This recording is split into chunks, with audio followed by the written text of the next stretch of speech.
2 minutes. Just give me a 2-minute marker, so that way in my head I know exactly how to land it up. Sounds good. Okay. Yep. So you can say goodbye to Glenn. Make sure we're hot. Coming in hot. Coming in hot. We'll see you a little later, Glenn. Glenn's a good guy. You're giving me that in cue. What's that? Sorry. That's all right. Like Ryan's audio levels. There you go. Just kind of down to 3 and we're good. We got it. All right. 3, 2. Hey folks, welcome back to your Frederick Real Estate Update. I am Darren Ahern with RE/MAX Results, bringing you over 20 years of experience and helping nearly 700 families in the Maryland and Pennsylvania area region here. And I also have with me the one and only, since we're loving Top Gun still, the wingman from Presidential Bank Mortgage, Mr. Terry Kernan. How you doing, buddy? Great. How about you? All right, another good week, another fun week. Moving and shaking and baking out there, isn't it? Love the volatility. Happy summer, everybody. All right, we're going to get right into it, Terry. Today, also later on, we're going to answer a couple questions from our awesome audience. We want to thank you guys so much for tuning in. If you've not heard us too much and you are joining us, you can go on WFMD.com, go into the drop-down section under your Frederick Real Estate Update, and you are going to find the last 259 programs that will give you about everything you can imagine to be so well informed and armed and dangerous when it comes time to sell and buy a home and getting a mortgage. All right, Terry, let's go. What you got? What's happening? So, what's going on in the world this week? Absolutely nothing. No. It's kind of quiet out there, isn't it, in the swimming pool So this as I summer? said last week was just full of volatility. Okay? Yeah, it was. It was crazy. The Fed's raised by 3/4 of a point. Everybody was expecting 0.5, and what they did was they raised the cost of funds to 0.75%. So on Wednesday, Chairman Powell went on Capitol Hill and he presented his semi-annual testimony, and it just happened to be right after they raised the rates by 3/4 of a point. And basically what he said was the American economy is very strong and well positioned to handle tighter monetary policy. So what does that mean? That means that what he basically said, and he did say this, he said, we're going to continue to raise rates until we get this inflation under control. And when we do that, we are guaranteeing we're going to raise rates. We just don't know how much we're going to raise them at this point. So that 0.75 increase, they hadn't seen in years and years, in decades. They hadn't raised them by 0.75%, okay? So what you're taking a look at is we could very possibly see another 0.75%. This week has been a lot calmer in the market. Yeah. Because the investors have kind of, let's say they're applauding the Fed for taking such a tough stance and not backing down or coming under pressure from Congress or anybody else or Wall Street. They went ahead and bumped it 0.75%, and they said we could do it again in July. We don't know. All 18 members of the Fed committee, all the governors, they basically said we are going to continue to raise rates, and most of them feel that the cost of money, which 3 months ago was basically zero, now it's 1.75, 1.5 to 1.75. They feel that most of the governors feel that, and these are governors of the Federal Reserve. These are not state governors. These are Right. Federal Reserve governors, Atlanta and on down the line, Pittsburgh. So what they're saying is that they feel that the cost of funds is probably going to be around 3% by the end of the year. So the increases are going to continue. My feel is that's great. We got to get this inflation under control. But the thing that we have to do is we can't be ready, shoot, aim mentality, which we've done so many times as a government in the past or as a monetary thing, is they know that they let the transitory term hang around too long. Yeah. Transitory inflation turned out to, oh gosh, this is really bad inflation. So we basically are going to see a slowdown here. I've seen a slowdown in the last week. But now things are calmer. I have gotten more calls in the last 3 days than I had in the previous 2 weeks. People saying, okay, I'm ready to go. I can handle the 6% rate. Things could get higher. Things could very well get higher by the end of the year. But the feeling is that we may be hitting a recession probably in 2023. Yeah, Okay. yeah, that's the feel. So basically what I'm saying is that things have settled down, they've calmed down a little bit, but don't forget that in 3 weeks we're going to be in the same exact position where the anxiety is going to come back with the Fed. Basically, are they going to do a half point, a quarter point, or that full 3/4 point bump again?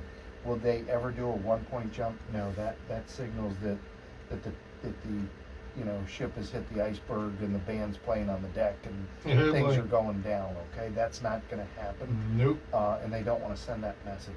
So basically, what we're taking a look at is rates are going to continue to rise, I believe, through the end of the year. But this too shall pass. Okay, we're going to get through this. It's not a big deal. I think the idea is you got to just stay calm. You know, it's not a fire. It's not the ship hitting the iceberg. Everything's going to be okay. If you look at the last 50 years, 6% is still much lower than the average rate over the last 50 years. Yeah. One of the questions, Terry, before we get into numbers and all that, was someone said, what will happen if interest rates don't come back down? Some of my thoughts were that buyer demand will just continue to slow down because it's an affordability issue. As we know, the higher the interest rates go up, the higher the payment, the less they can afford, right? Mm-hmm. And then we'll have a bigger issue for sellers. And then, the real question we're getting to is, are you still seeing multiple offers and such? 350 and under, yeah, we're still seeing about 40% to half amount of the homes out there that are active that are getting offers are still getting multiple offers, but they're not really high. When they're multiple offers, they're not so much as far as in value. It's more or less they're getting to like what kind of financing, how much is being put down. Are you doing an inspection versus as is? The under appraisal addendums, throwing out completely of home inspection, that stuff's gone. That, as we know, went away about a month or so ago or more, 2 months ago. So some of the craziness is Yeah, that's all gone. gone. Okay. We're back to more very, very, very normal terms and conditions we're seeing in offers. And that's Let's use good. the word civil. Yeah, we're getting civil. We're getting to be playing field. And what's happened is the sellers they're getting mad. They're starting to think, well, what the madness is this? Why are the buyers in a multiple offer situation? Thanks for 2 offers, but or more, 3 offers maybe, instead of 20. They're like, well, why aren't the buyers going up, $40,000 higher? Well, why are they only going up $5,000? Because it's a different market now. Be glad you're even getting full price. I had a property I got 2 full price offers on, and it really just kind of came down to terms and conditions. Mm-hmm. One, doing a home inspection. The other one, none. Well, which one's more, better for the seller in that scenario? It's pretty much a no-brainer. It's the buyer that's throwing one away. So we're seeing some of that, but we're seeing, from what I'm hearing from other agent colleagues, is we're seeing a lot more people not doing as is anymore. They're just throwing that out the window, and they're like, oh, I'm going to take my chance. I want to be able to ask for something to get fixed. I want to maybe get some closing costs and leverage that if the seller's not willing to fix anything. That's the kind of stuff we're seeing as far as that's concerned. But the big thing is if interest rates don't come back down again, the affordability, we're just going to have less buyer demand overall. And so the buyer demand right now has come down. I will say in the last 2 years, this is the least amount of buyers that I've been working with. I've got 3. I normally would have about 5 to 10 at this time of the year. Okay. So I got 3 buyers right now. I have probably 30 that if the absolute perfect house, perfect scenario, and I could get the house for $5, I'll pull the trigger today, of course, Your Honor. But that's the mass majority of people that are sitting on the sidelines. There's really no major incentive to move. The ones that I do have, they have a very justifiable reason why they need to move, why they need to buy right now. So people are buying more out of necessity, more than I'd like to, but it's more of the, well, we'll see what happens. We're not as anxious as we were. And some of that becomes the idea that prices could come down just a little bit. And we are seeing 29% of all sellers in the past month, 29% of all sellers that have been on the market for 30 days or more have made a value adjustment. And I'm sure that's been done. One of mine, we did, a little bit reluctant, and it's just what it is. It's just getting ahead of the game, ahead of the curve, ahead of the change, to make sure that you're not, sitting there stalemate Because I'll tell you now, if you're not getting a showing every day or every other day, I can pretty much assure you with the level of buyer demand still at this time of the year, yeah, your definitely value isn't probably right.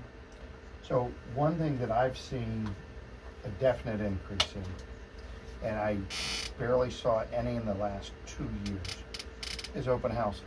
Yeah, yeah. Okay, and that's the number one sign Yep. that things have slowed down or are slowing down. Yes. Is I'm seeing more and more. So we're doing more and more open house sheets. You know, before I'd say to a realtor, hey, you know, we can do these open house sheets. We got this great marketing program. Unbelievable, looks great. I've done a bunch for you.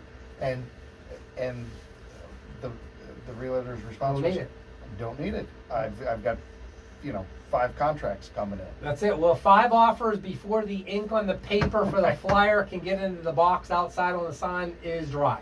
So I'm starting to see Yeah. more requests for open house sheets and starting to see more open houses. The other thing that I'm seeing, and I watch it closely because we love the beach, and somewhere way down the road, you know, we may wind up at the beach, but I always keep an eye on the beach because that's a market that interests me. And when I say the beach, I'm talking Ocean City. You know, if I don't really look in Bethany because things just got so out of control there, but things have gotten out of control in Ocean City with the prices. But now I'm starting to see things sit on the market longer. Oh, yeah. And I'm starting. I've been to watching see, too. I'm starting to see price adjustments Mm-hmm. coming down, and so that is an area that, and we've talked about that. It's very hard to get second home and investment home financing right now. One of the things that we're looking at Presidential is coming up with an adjustable rate to help affordability at the beach, to help affordability if you're going to buy an investment property. We're going to look at a 7-1 ARM that's going to be more of the market rate, and that's how we're going to have to conquer this second home. Because at the beach you can't get any financing right now. It's just crazy. Its rates are 7% with 2 and 3 points because they can't put it into their portfolio. Yeah, right. You know, they've got to limit those in the portfolio. So we are starting to see adjustable rates come back. That's going to hurt the values.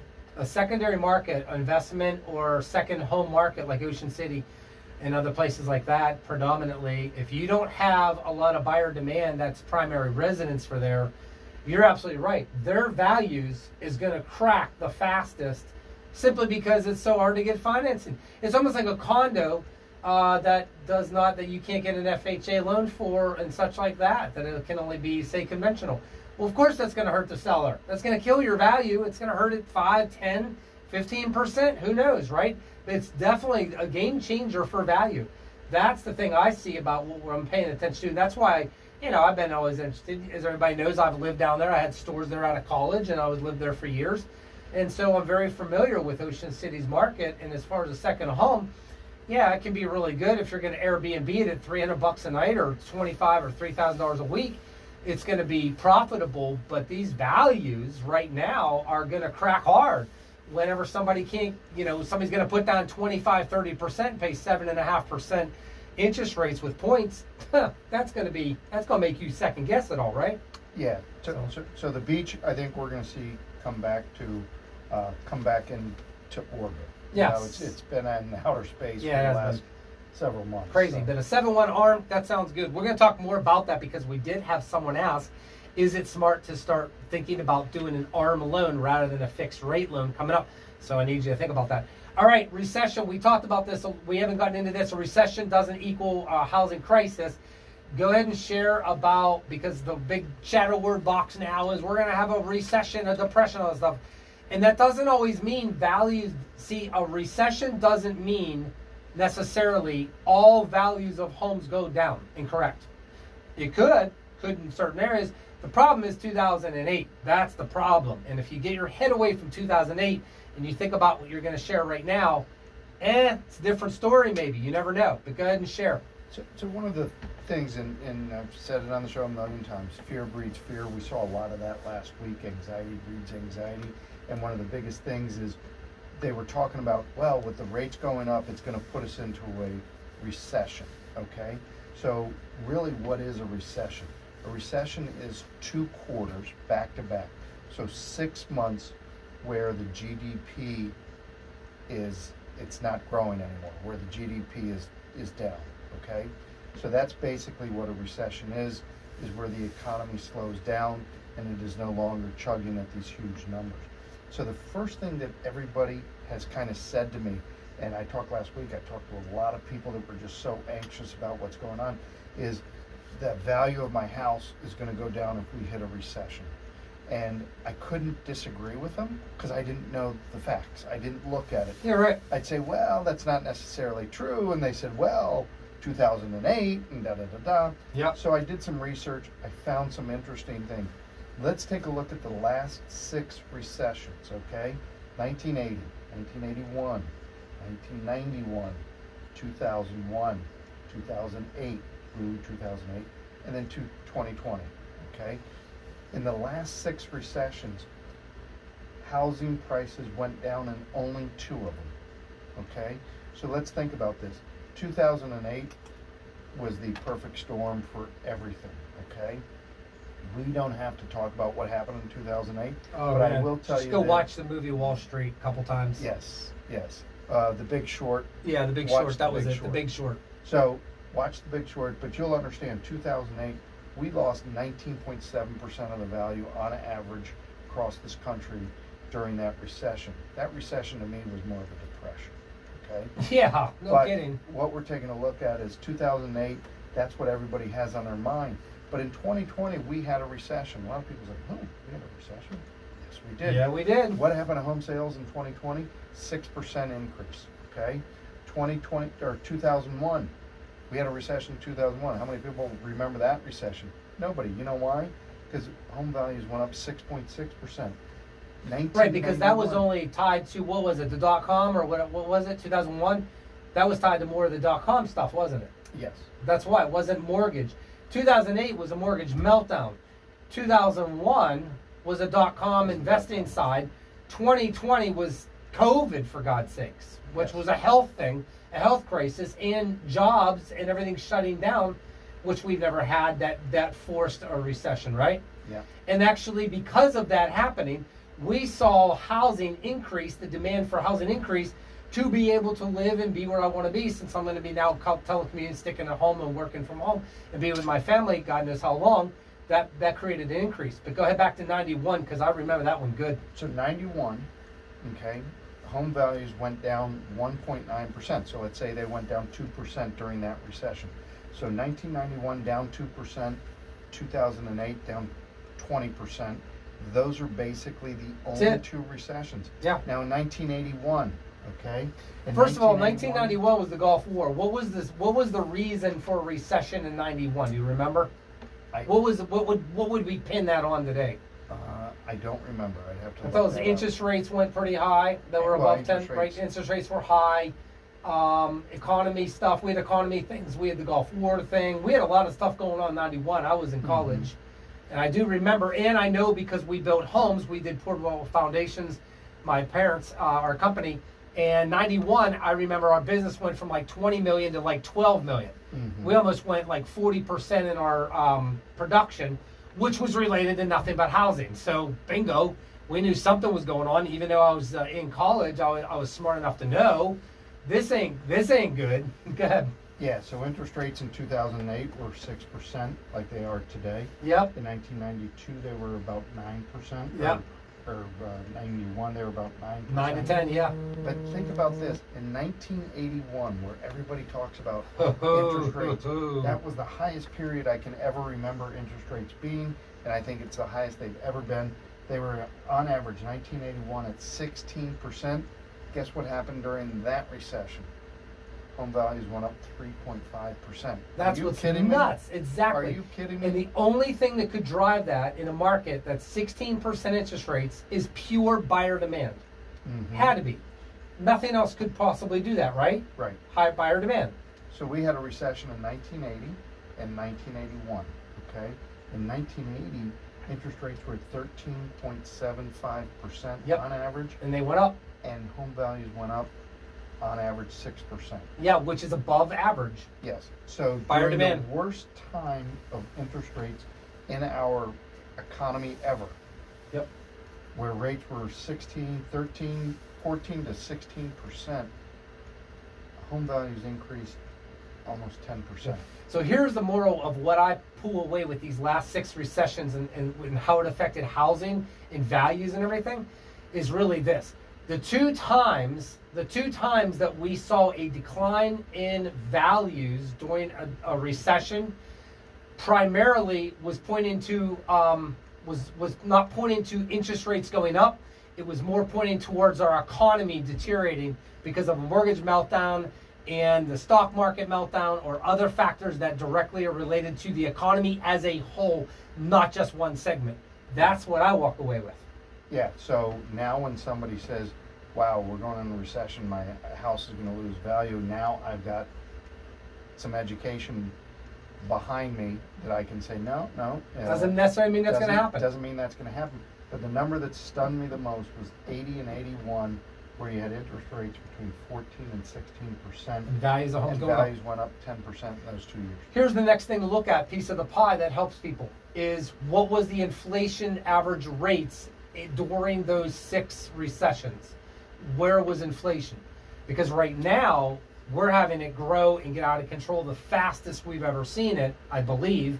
But yet we're doing and they're taking measures to get it under control as fast as we possibly can as well. So that would be an interesting factor to see what was the inflationary numbers during these times as well. So there you go.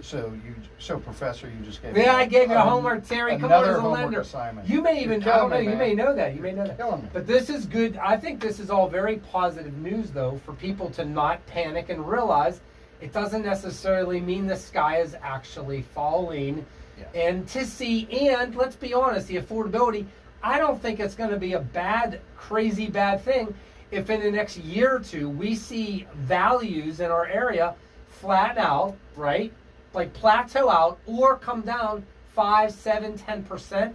That's not the sky is falling, because think about it. From the last height of the last market, which was 06, 07, right? 06, 07, we are still, Terry, we are still 25% as a whole in Frederick County. We're still 25% right now above the last high, which means we could lose 25% of our values in our homes right now and be back to 2005 and 6 prices. Mm-hmm. The problem is that's been 13, 14 years ago or whatever. So there's the issue. But if you to go back, say, well, instead of having 15 and 20 or 10 or 15% year appreciation, which we've had recently, and we got back to 3 to 5%, well, what does that number now look like if we just maintained a 3% margin rather than going back to 05 prices? I don't want to get too technical here. But that number is what I would call the real number, if we could have that, because that stays in lines with people's incomes, the kind of raises they get, Social Security increases, and like the whole dynamics. Inflation is what screws up all of it, not just housing stuff. So those two factors is why I brought that inflationary thing back into play, how that affects things, because that's a really key thing, because that deals with the purchasing power of the average American person. Okay. Well said. All right, let's get into the next stuff. Let's do numbers real quick. 399 active homes on the market. We only have about 2 minutes in the program. 399, 249 resale, and 21 average days on the market with an average price of 475. New construction went up. We're up to 150. Okay. Come on now. They went from 130 to 150. 94 coming soon. We still are having a hard time breaking 100, which means sellers aren't panicking. That's a good thing overall. Pending under contracts, 880 with 487 resales. 504 homes sold in the last 30 days was an average time of 13 days on the market for just the resales, because new ones screwed that up. And the big one, Terry, you always like to know, is the list of average price sell ratio is still holding at 102. That's amazing. It is more than amazing. That is amazing. When that number goes down to 97 or 96, different conversation, okay? Yeah, so real quick, the 102, I know what it stands for. That's the average sales price above the list price. Does that consider today's list price or what I listed it 30 days ago? 30 days ago. It does, okay. Yep, Go. before. All right, so we got 1 more minute left. This is the big hot topic I'm dealing with, guys. There's 1 minute left. Incomplete contracts. I had a situation where I had an incomplete offer come over. My job is to protect my seller and ensure accuracy so that no one has a problem later on. And the problem is going to be this. I asked for that to be filled out. The other agent didn't complete that in there. I talked with the lender, got all the details to protect my seller and to make sure it's complete. And after getting that, the buyer, then they had rescinded the contract because they were not happy that I contacted their lender a couple times to make sure the numbers were accurate. Go figure. We live in a crazy world. You never know what's going to happen. But here's the scary part about it with like 20 seconds left. If I had allowed my seller, Terry, to accept that contract that is not completed, the problem would have been we would have had a voidable contract. That is scary stuff. And next week, I'm going to hit on that a little bit of how that affects buyers and sellers. Hey, guys, take care. Happy selling and buying. Have a great weekend, and we'll see you next week on your Frederick Real Estate Update. Take care now.